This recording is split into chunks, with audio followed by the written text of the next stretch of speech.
Dice la leyenda que Sofía deseaba crear algo al exterior de la unidad, así que dio forma a una criatura sin la intervención del Dios Cielo y se ocultó tras él para ver lo que hacía. Cuando esta criatura vio toda la materia del universo, la ignorancia de su origen le hizo creer que había sido él quien había creado todo, incluido a sí mismo, y con arrogancia declaró: «Yo soy el Dios único y el creador de todo».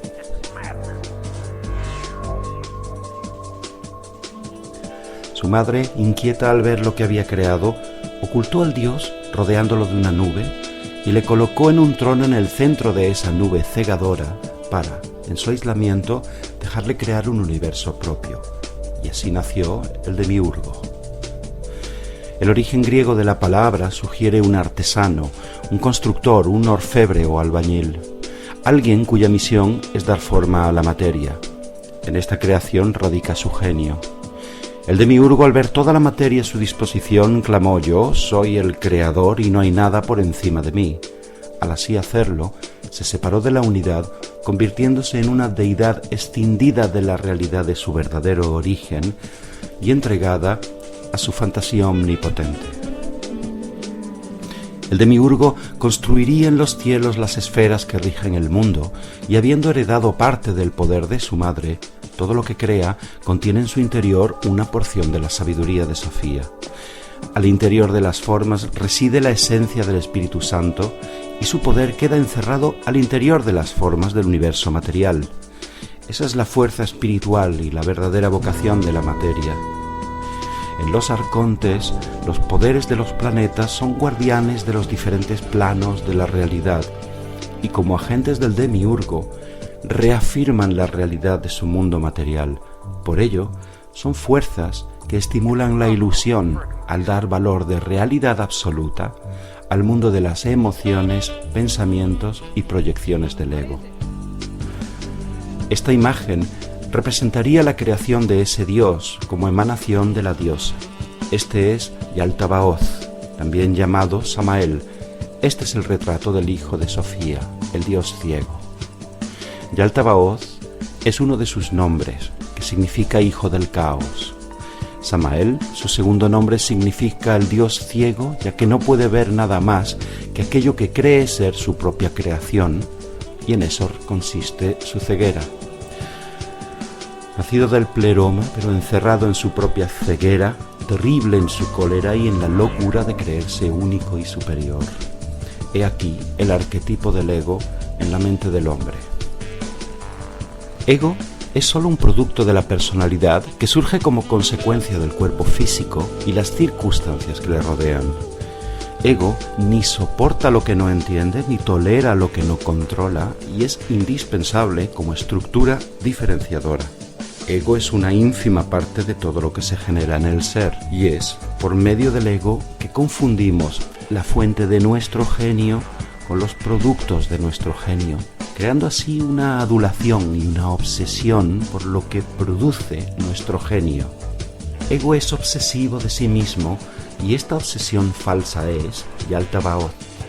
Un buen ejemplo de quién es Yaldabaoth sucede cuando alguien supuestamente tiene una experiencia extática y cree que su ego se ha disuelto en el vacío del universo uniéndose con ello a Dios. Sin embargo, lo más común que ocurra es la expansión del ego a un nivel gigantesco, donde ego se identifica con su percepción de lo que supone ser la deidad, trampa mental que solo logra reforzar el ego a un nivel más grande. Yaldabaoth es el dios que crea esta trampa. Su figura está estrechamente ligada a otra figura demónica conocida por el nombre Choronzon y que representa, como producto de nuestro ego, al gran usurpador. Choronzon es estúpido y confuso, pero también extremadamente astuto y peligroso. Frente a cualquier ataque se escabulle, es huidizo pero nunca se rinde y reaparece de nuevo cada vez bajo una forma más insidiosa, mientras sutilmente manipula.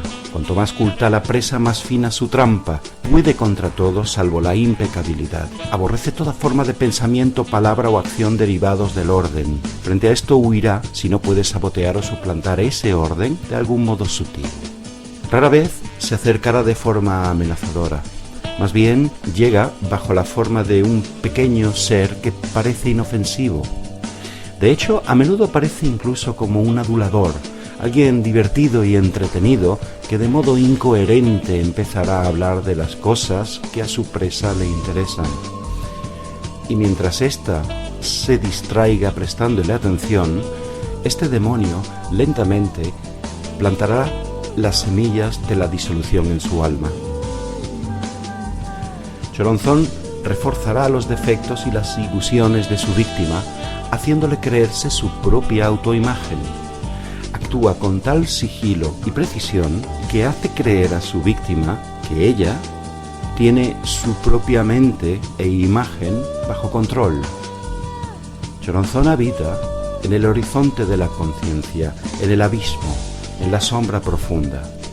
Para derrotarlo, el buscador debe aventurarse en la sombra, no sin antes consultar el oráculo. Lo inconsciente, que sembra tan apartado del mundo exterior y es una zona a la que la persona misma casi no puede llegar, se resiste y es difícil de desvelar.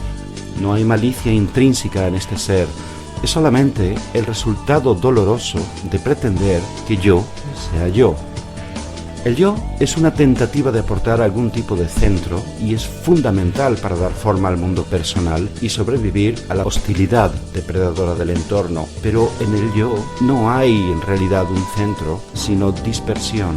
Este demonio es también llamado el señor de la alucinación, el creador de todos los espejismos ególatras.